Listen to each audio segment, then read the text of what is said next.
Hey everyone, I'm Cyanide. Training your EVs on a Pokemon can make them substantially stronger, allowing you to optimize your Pokemon's damage, speed, or bulk, whichever you need. Of course, EVs are a major part in optimizing your Pokemon, but there are also IVs and Natures. If you guys want to know more about all three of these values, I have made a video talking about what they are, their effects, and how they work. The link is in the description below. But in this video, I want to give you guys some of my advice on how to train your Pokemon's EVs efficiently in-game. Let's start off by talking about the various methods there are to train your Pokemon's EVs. Feel free to skip ahead in the video if you already know all of this for the most part and just wanted to know where I like to train my Pokemon. You can train your Pokemon's EVs manually by battling Pokemon. Upon defeating them, each Pokemon will give you certain EVs when you defeat them and gain XP. For example, any form of Tauros will give you 1 attack and 1 speed EV. Tatsugiri will give you 2 special attack EVs, and something like Starly will give you 1 speed EV.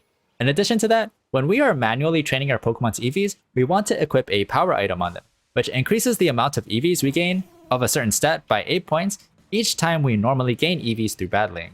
For example, if we defeated a Tauros while our Pokemon had a Power Bracer, which increases our attack EV gain, our Pokemon would gain 9 attack EVs and 1 speed EV. When training a certain stat on a Pokemon, these items can boost the efficiency of the training process immensely. These are the different kinds of power items, and they can all be bought from a Delibird store.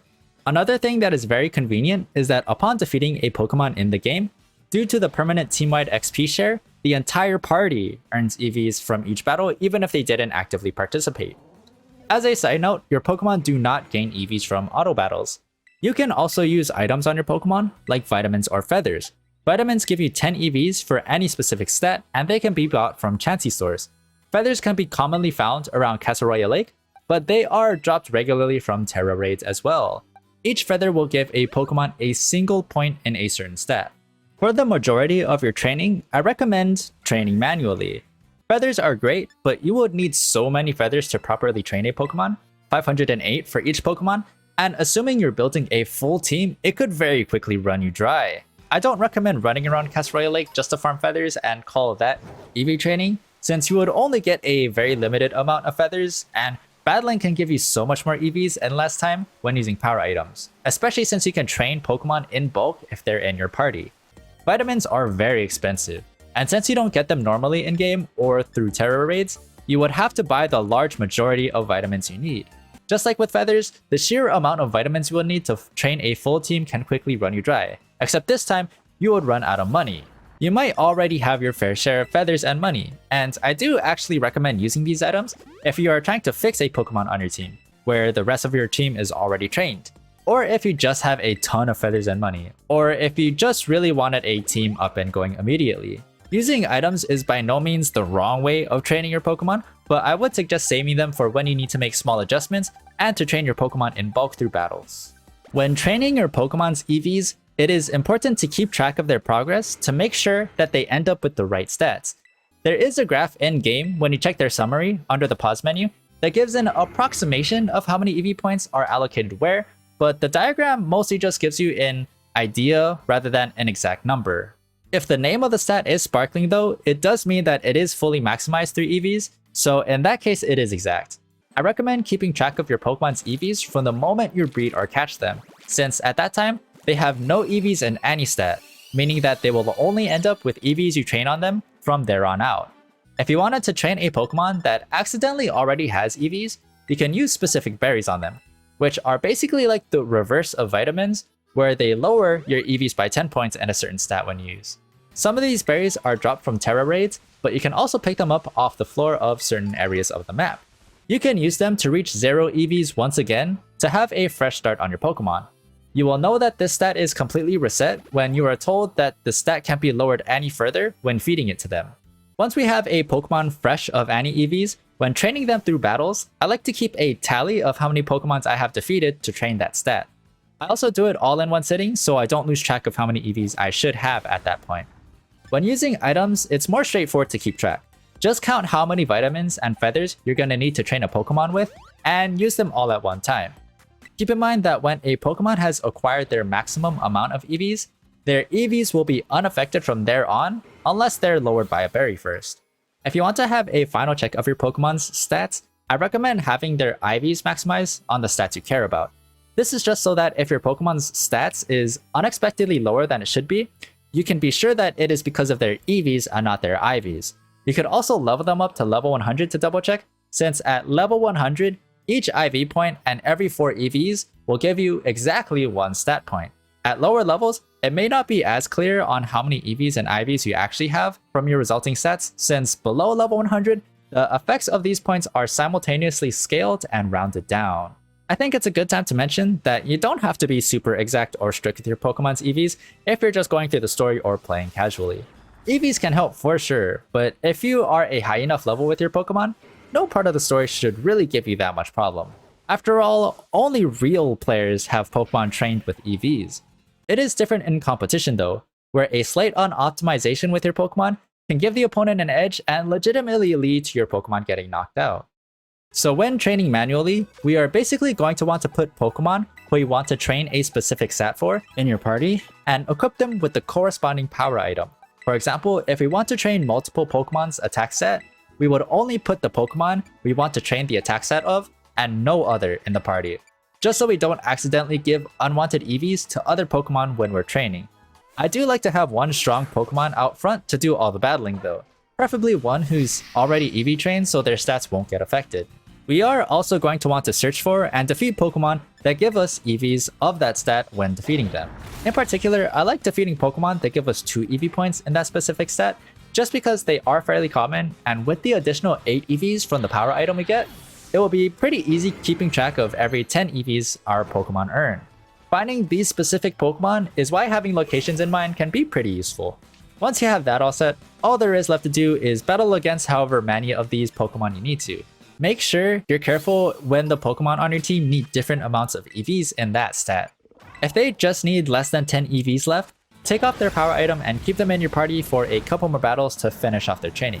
Put these Pokemon back in your boxes when they get the EVs you want. Once you have trained these Pokemon in that specific stat, switch out your team with the group of Pokemon needing the next stat you intend on training. Don't forget to put the right power items on them. And then just do it again until all of your Pokemon have all of the right EVs. Now, I'm going to give you guys some of my favorite locations to train my Pokemon. These areas have a decent amount of Pokemon that will give you 2 EV points in specific stats. Let's start off with attack. The Bamboo Forest found in North Province Area 2 is an amazing place to train for attack EVs. Bisharp, Lokix, Heracross, Kricketune, and Ursaring are all found in this forest, and they all give you 2 attack EVs. If you're playing in Violet, Passimian is also found here. Luxray also happens to give out 3 attack EVs instead of just 2. This can be nice to get a couple of extra points to round out maximizing attack stats with 252 EVs. Scyther just gives 1, and you can offset them with Luxray to keep things nice and even at intervals of 10.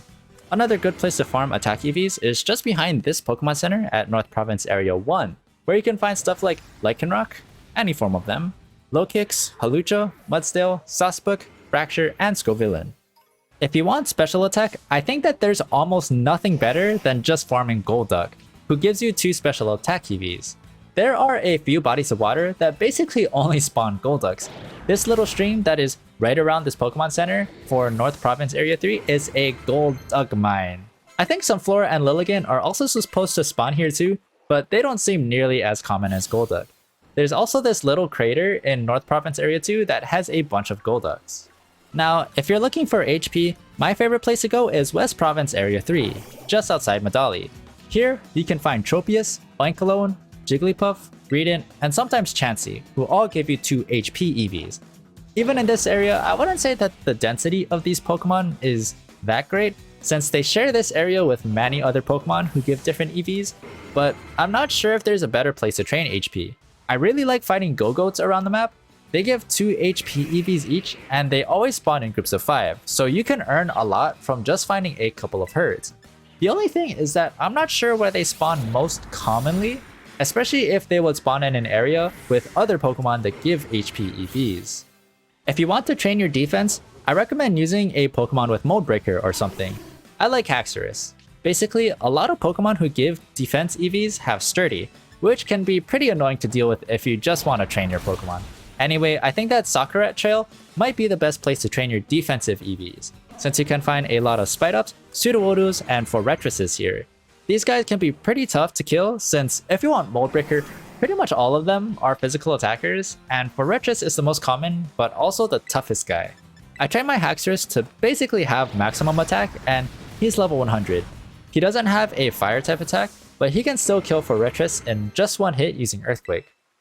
Special defense is kinda like HP, and the fact that I don't think that there's a specific area with a particularly high density of Pokemon who give this EV, but I have been training my Pokemon's special defense by just going ahead of this Pokemon Center in North Province Area 1.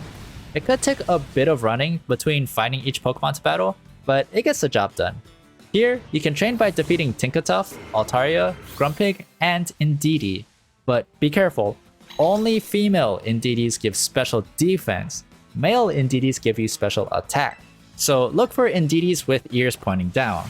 And whenever you're not sure, just check the symbol if you get into a battle with one. And lastly, I found that there are a good chunk of Pokemon who give 2 speed EVs in West Province Area 3, the same place as where I like to train for HP EVs. In this area, you will find Persian, Electrode, Vigoroth, Staravia, Ledgehander, and some Pomo and Dedenne.